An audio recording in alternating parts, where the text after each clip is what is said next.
dəqiqə. Gəl 3 dəqiqə var. İdris artıq həmişə oranı 3 dəqiqə verir. Qardaş bir də istənilən söz. Ürəyindən nə keçir o sözünü?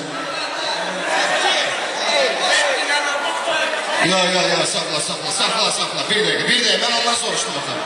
Qardaş bir dənə sözünü. İstənilən söz həmin dənə yoxdur. Uşaqlar. Uşaqlar sözü. Uşaqlar sözü. Qaya yerimiz ediyordu uşaqlara, yaxşı. Bu uşaqlar sözünə də qalib çat.